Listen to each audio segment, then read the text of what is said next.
So today, pag-usapan natin yung napaka-importanting topic. Isa to sa mga kailangan kong gawin na video para sa kaalaman din ng lahat.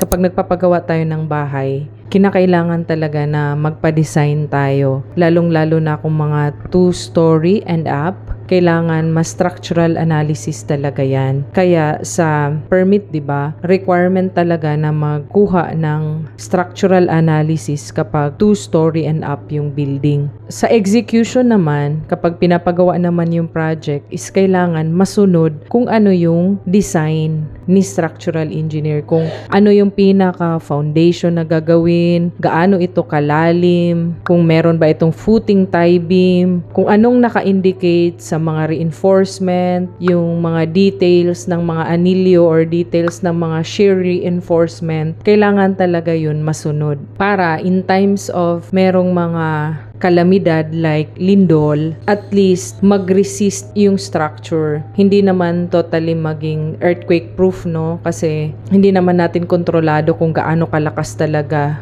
Pero yung mga structural engineer natin, kaya nilang i-design yung structure na maging resistant. At least, maka-evacuate ka muna sa bahay bago pa man ito magkaroon ng damage. Or maiwasan talaga yung malaking damage. Kung meron man, at least hindi siya yung totally, hindi na talaga magagamit. Or yung tipong wala na talaga, hindi na talaga safe para tirhan. So aside sa ma-follow talaga kung ano yung structural design ni civil or ni structural engineer pag 2-story and up na, kailangan talaga masunod. So yung mga akala natin, no, yung mga stirrups or mga nilalagay na anilyo, nilalagay na mga shear reinforcement, parang hindi siya vital. Pero ang totoo niyan, kapag may mga forces of nature, yan yung nagho-hold talaga kapag merong shaking, hindi basta-basta nagbo-burst yung mga reinforcement. Kasi 'di ba yung column, for example,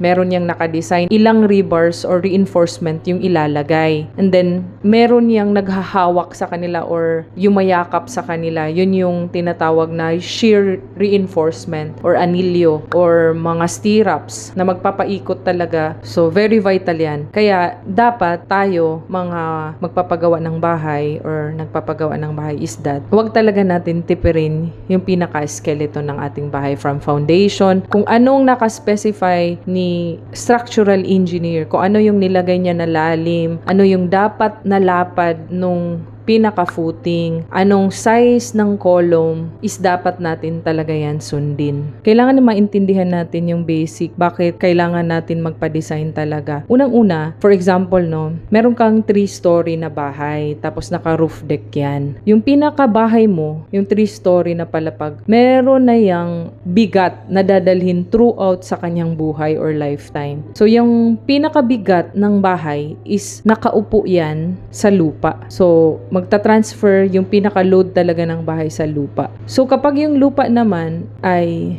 stable, so walang masyadong magiging settlement or walang liquefaction na mangyayari kasi maayos yung lupa, adobe, and then yung design din ng foundation is talagang nasunod, na-execute on-site ni engineer yung habang ine-execute yung plano. Kinakailangan talaga natin malaman ano yung type ng soil yung meron sa papatayuan mo kasi nagdidepende yung magiging design ng iyong foundation or pinaka-footing, pinaka-size ng yung mga columns. Depende naman sa magiging bigat ng overall ng bahay mo. For example, dun sa pinaka-tuktok, no, sa pinaka-roof deck mo, may bigat na yan. So, i-distribute yung bigat niyan sa kanyang mga columns. Pare, may columns ka na 8 or 6, i-distribute nila yung load na yan. Pinaka-bigat na dead load. Aside pa sa live load, no, na gagamitin na talaga yung structure. Ito, ano lang, para ma-imagine nyo lang na dinidistribute talaga yung load or bigat mismo ng pinaka-structure sa taas sa mga columns, no? And then, sa mga beams, ganyan.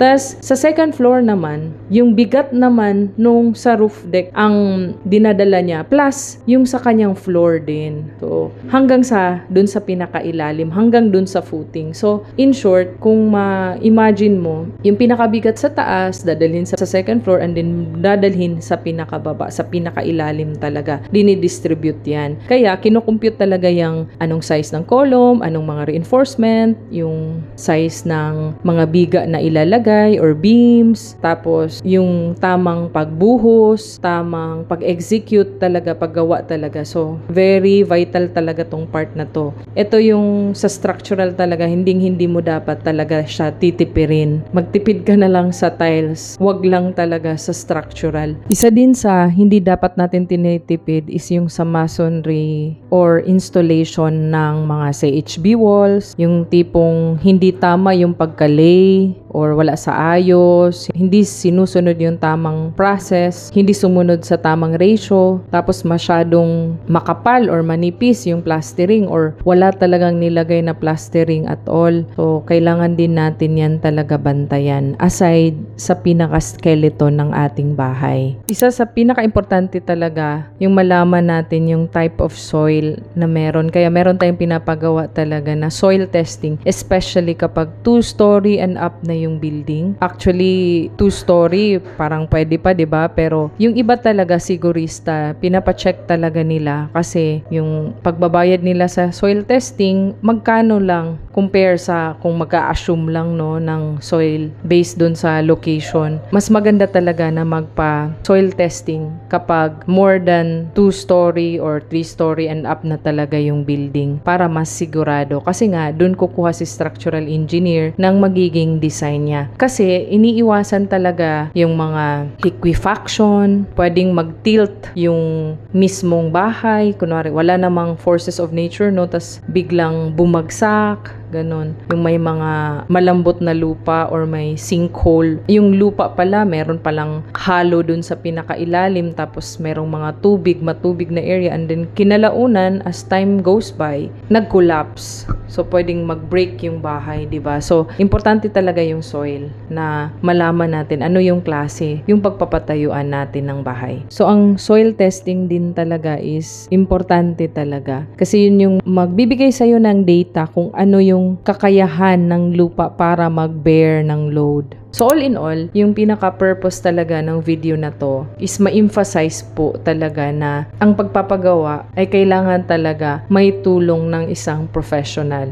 Especially kung multi-story na yung building. Kailangan mapa-structural analysis. At the same time, kung magawa man ng maayos sa plano, ma-execute din talaga ng tama sa actual. Hindi yung pwede yung tama sa plano, in-approve sa permit, pero pag-execute, maraming binawas, maraming tinanggal. Yan yung mahirap. So, yan yung dapat na iwasan natin. Kasi, kapag nagtipid tayo sa part na to, yung magiging impact nito kapag merong mga forces of nature is sobrang laki. Like, gagawa ka ulit from scratch. Kasi nga, wala ka nang mapakinabangan. So, mas maigi na yung gumastos ka sa pinaka-start, build strong, and huwag tipirin talaga yung structure. So, yun lang muna for today. I hope na may natutunan kayo sa video na to. And see you again sa aking susunod na video. Bye!